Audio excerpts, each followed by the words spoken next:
The Alaska class has been referred to in many ways over the years, from supercruisers to unrestricted cruisers to even battlecruisers, but officially, they were designated as large cruisers by the U.S. Navy. They were quite impressive warships that had the size of a battleship, but the capabilities of a cruiser. Named after territories of the United States at that time, they would never fight in the cruiser killer role they were intended for, instead settling into an escort role for the valuable fleet carriers of the Fast Carrier Task Force. 6 ships were authorized, but only 3 would find their way to the slipways, while the other 3 were canceled in favor of more pressing needs.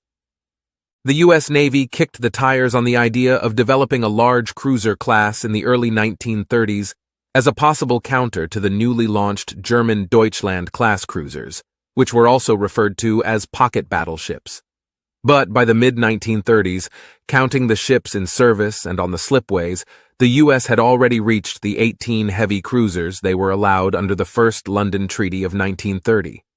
Without an immediate pressing need and a current building program for heavy cruisers scheduled into early 1939, the idea was put on the back burner, as the Navy decided instead to focus on developing a new generation of battleships and fleet carriers.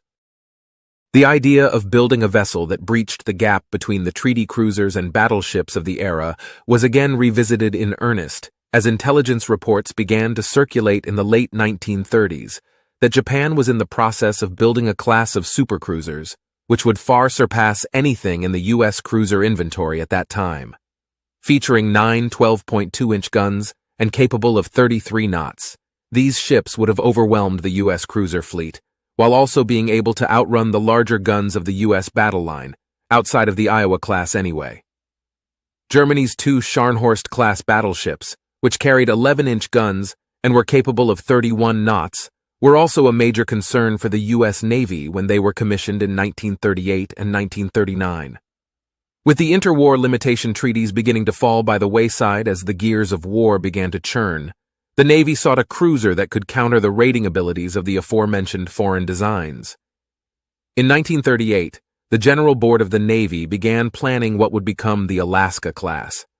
After reviewing various layouts and combinations, the board settled on a design that was essentially a scaled-up version of a Baltimore-class heavy cruiser, which was also on the Navy's drawing table at that time.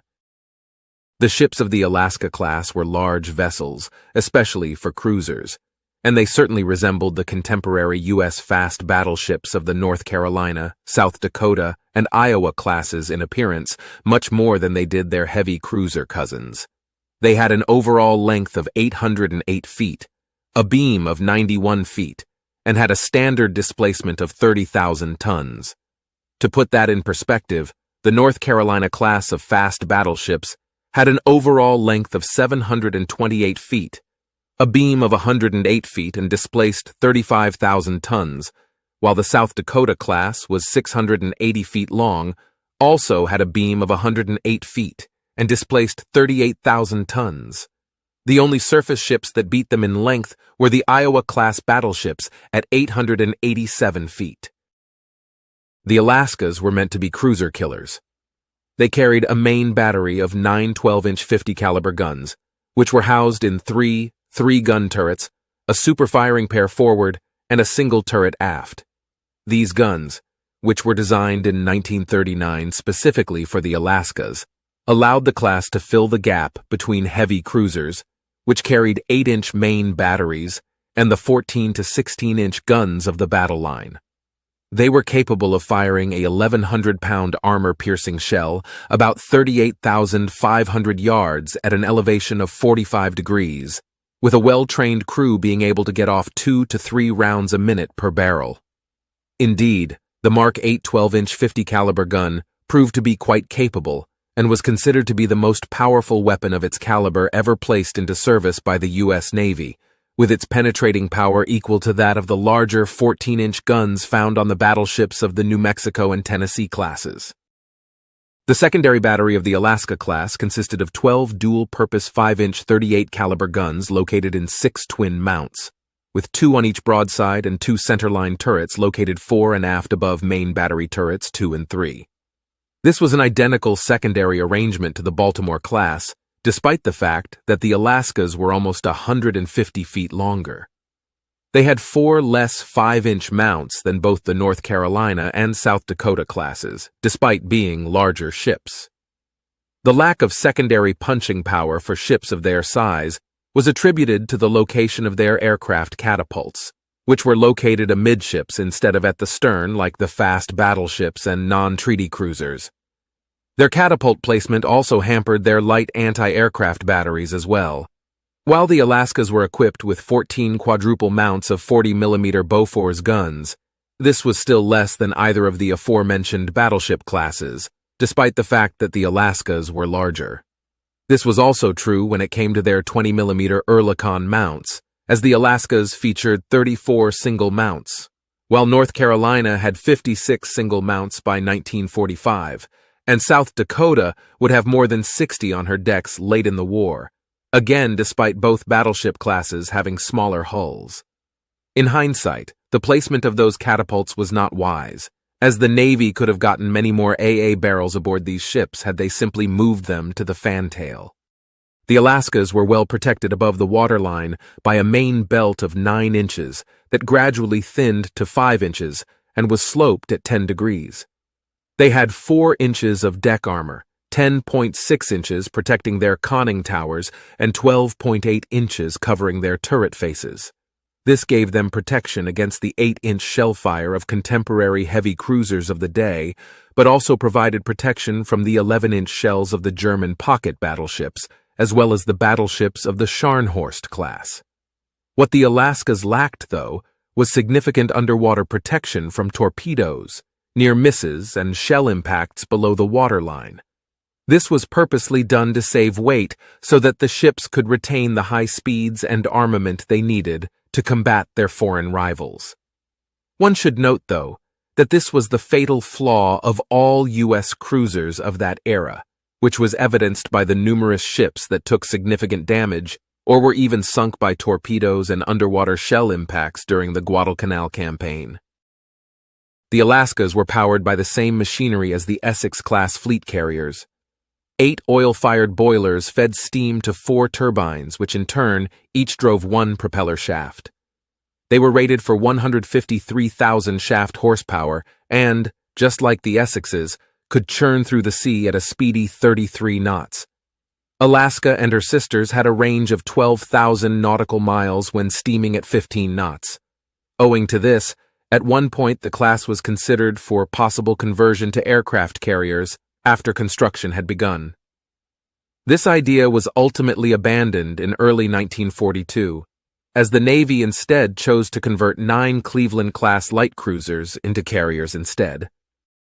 So the Alaska class was fast, had large-caliber guns, and was armored against all the other cruisers on the planet, but didn't have enough armor to go up against battleships. Sure sounds like the textbook definition of a battlecruiser, doesn't it? As mentioned earlier, the Alaska class was equipped with 2 aircraft catapults, which were located amidships, with 1 catapult on both the port and starboard sides of the ship. Each ship carried 4 Vought Kingfishers or Curtiss Seahawks for scouting and gunnery observation, as well as the occasional rescuing of downed aviators. They each had an enclosed hangar located amidships between their catapults for storing planes, extra parts, and anything else aviation-related. The ships of the Alaska class were manned by over 1,500 officers and enlisted personnel. In July 1940, Congress passed the Vinson-Walsh Act, better known as the Two-Ocean Navy Act, which immediately increased the size of the U.S. Navy by 70%. The 6 cruisers of the Alaska class were authorized as part of the act. Alaska was to be the lead ship of the class, followed by her sisters Guam, Hawaii, Philippines, Puerto Rico, and American Samoa. Of these 6 ships, only Alaska and Guam would see service. Hawaii was still in the shipyard when World War II ended, and her construction was suspended in April 1947 when she was about 84% complete. She was subsequently broken up and scrapped in 1960. The latter 3 ships were canceled altogether in 1943, when the Navy decided to reallocate resources to other desperately needed ships, such as aircraft carriers, escort ships, and landing craft. Alaska's keel was laid down on December 17, 1941, She would be launched in August of 1943, while Guam's keel was laid down in early February of 1942, and she was launched in November of 1943. Both ships were built in Camden, New Jersey, by the New York Shipbuilding Corporation, and both were commissioned at the Philadelphia Navy Yard during 1944. Alaska was commissioned on June 17th, and Guam was commissioned on September 17th. After her shakedown cruise and related activities, Alaska reached the fleet anchorage at Ulithi on February 6th and was assigned to Task Group 58.5 of the Fast Carrier Task Force of the U.S. Fifth Fleet. She soon got underway and covered her charges, the carriers Saratoga and Enterprise, as their aviators participated in the first major carrier strike against Tokyo.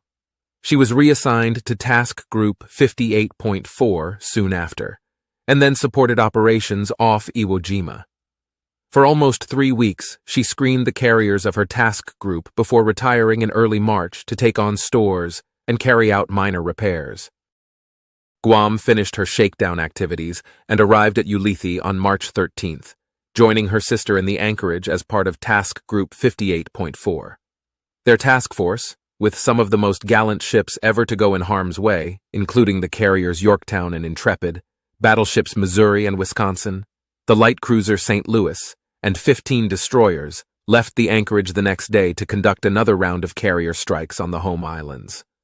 Alaska and Guam both got their first taste of action on the 18th, when they helped to repel numerous conventional and kamikaze attacks on their task group. Alaska would receive credit for 2 downed attackers on this day, while Guam earned her first kill. The next day brought more attacks, and the members of Task Group 58.4 witnessed the carrier Franklin burn in the distance after she took 2 bomb hits to her flight deck, which was full of fully armed and fueled strike aircraft. With incredible effort, her crew saved her, and both Alaska and Guam would be dispatched along with several other ships to escort the wounded carrier back to the fleet anchorage at Guam. While en route, another Japanese dive bomber attempted a run on Franklin, but was driven off by the heavy AA barrage put up by the cruiser. Gunfire from one of Alaska's 5-inch guns accidentally caused flash burns on several men standing nearby. After successfully escorting Franklin to Guam, both ships rejoined their task group and began preparations for the upcoming invasion of Okinawa. This involved supporting their carriers as they conducted strikes on the island, before being dispatched to carry out a shore bombardment against Minami-Daito-shima, a tiny island 160 miles to the east of Okinawa, on March 27th. Alaska's main battery barked out 45 high-capacity rounds, while her 5-inch battery added another 352 rounds. No responding fire came from the beach, and Alaska's observers noted satisfactory fires on the island. Over the course of the next month, Alaska and Guam supported carrier operations in the Okinawa area, and both ships added to their downed plane tallies. They would both find themselves anchored at Ulithi by mid-May for replenishment, and some rest for their crews after almost 2 months at sea. Both ships once again got underway on May 24th, now as a part of Task Group 38.4 as 5th Fleet had shifted to 3rd Fleet and the command of Admiral William Halsey, with several newcomers to the group, including the battleship Iowa and the carrier Ticonderoga. They screened the carriers for the next 2 weeks, before once again being dispatched to conduct a shore bombardment. On June 9th, the cruiser sisters hammered the small island of Okino-Daito-shima, which was just south of the island they shot up in late March. After this, they joined back up with their task group and retired to Leyte for a month of rest, replenishment, and maintenance. Alaska and Guam set sail again on July 13th, this time as part of the newly formed Task Force 95. Guam was designated as flagship of the unit, which also included 4 light cruisers and 9 destroyers, and the unit's objective was to interdict Japanese shipping in the East China and Yellow Seas, where an American surface force had not been since before Pearl Harbor. It was ultimately a fruitless endeavor as there were no Japanese ships sighted. The success of U.S. subs and aerial attacks by carrier planes had emptied the waters around Japan of targets.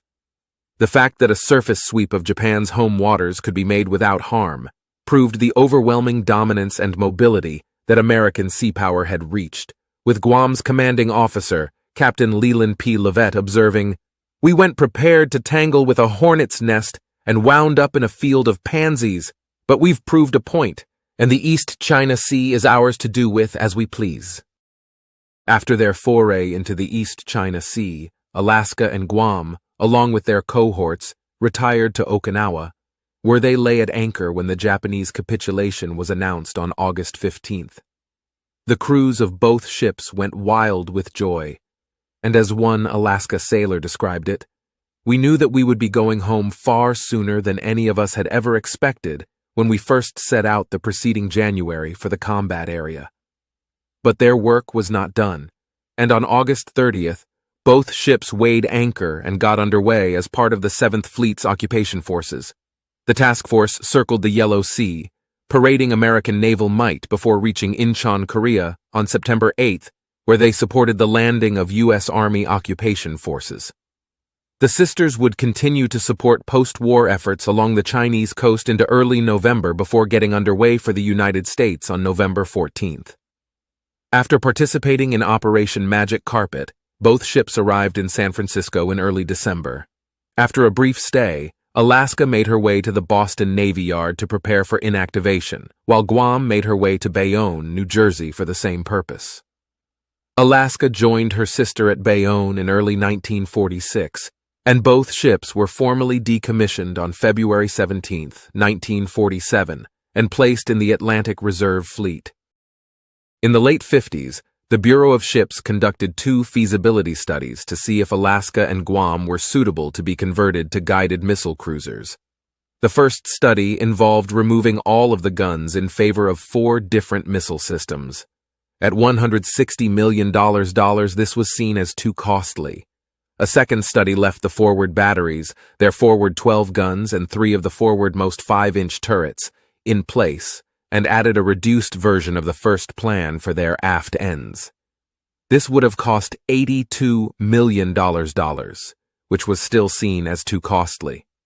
As a result, the conversion proposals were abandoned, and the ships were stricken from the Naval Vessel Register on June 1, 1960. Alaska was sent to the scrappers in mid-1960, and Guam would follow her the next year. The Alaska class represented a throwback to the pre-Washington Treaty days and the obsession of scaling ship designs to the extreme. Even though the U.S. Navy categorically denied them to be battlecruisers, the Alaskas very much were battlecruisers in every sense of the word. By basing the design of the Alaskas on a Baltimore-class heavy cruiser, the U.S. actually created a larger, more powerful heavy cruiser that had a main battery with strength similar to that of several standard-type battleship classes. The design retained the higher speeds of a heavy cruiser, lacked the armor of a battleship and proper underwater protection, and was designed to destroy any other cruiser in the world that it should happen to meet. That is the definition of a battlecruiser to a T. The truly unfortunate thing about this class is that by the time they reached operational status, they were essentially obsolete, as the ships that they were meant to seek out were already either on the ocean floor or never left the drawing table. Thank you for watching, and as always, if you enjoyed this video, please hit the like button, comment, and subscribe so that we can bring you more content like this.